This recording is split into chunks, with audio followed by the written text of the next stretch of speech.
Si nous allons après le monde, nous ne pouvons pas parler librement, ni rendre témoignage hardiment, ni nous concentrer sur la parole de Dieu. C'est ce qui arriva au temps de cette troisième période de l'histoire de l'Église. Ils commencèrent à imiter le monde et ils tombèrent graduellement. Ils introduisèrent beaucoup de pratiques abominables. Jésus leur répondit, hypocrite, Ésaïe a bien prophétisé sur vous, ainsi qu'il est écrit. Ce peuple m'honore des lèvres, mais son cœur est éloigné de moi. C'est en vain qu'il m'honore, en donnant des préceptes qui sont des commandements d'hommes. Vous abandonnez le commandement de Dieu et vous observez la tradition des hommes. Il leur dit encore, vous rejetez fort bien le commandement de Dieu pour garder votre tradition. Marc 7, 6, 9. Nous apprenons ce qui vient de la tradition et ignorant la simple foi dans le Seigneur Jésus-Christ. Il nous donne la véritable beauté.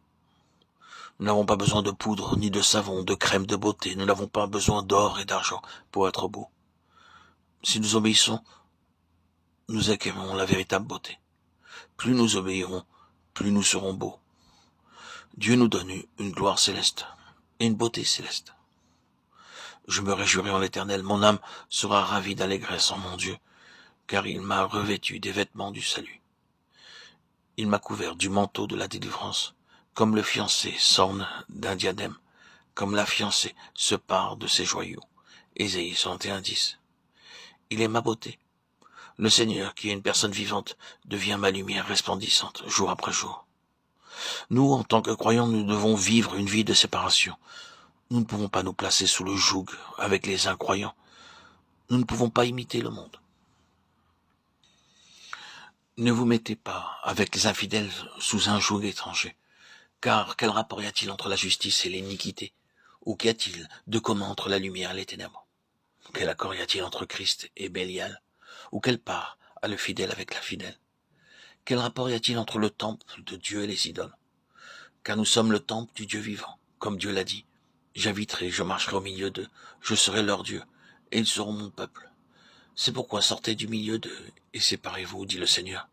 Ne touchez pas à ce qui est impur, et je vous accueillerai. 2 Corinthiens 6, 14, 17. Nous devons vivre une vie de séparation, et nous conserver purs de toute habitude, de tout parent, voisin et ami mondain. Nous sommes un peuple acquis, un peuple céleste, et non un peuple mondain. Lorsque les gens vous rendent visite, ils doivent savoir que c'est une maison de Dieu, et non une maison mondaine.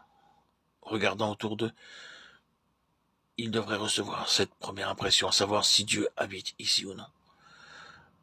Malgré cela, ces hommes aussi, entraînés par leur rêverie, souillent pareillement leur chair, méprisent l'autorité et injurient les gloires. Ce sont des taches dans vos agapes, faisant impudemment bonne chair, se repaissant eux-mêmes. Ce sont des nuées sans eau, poussées par les vents, des arbres d'automne sans fruits, de fois morts, déracinés.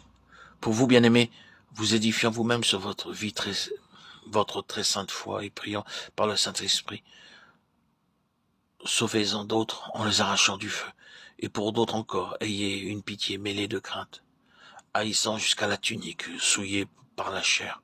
Jude 8, 12, 20, 23.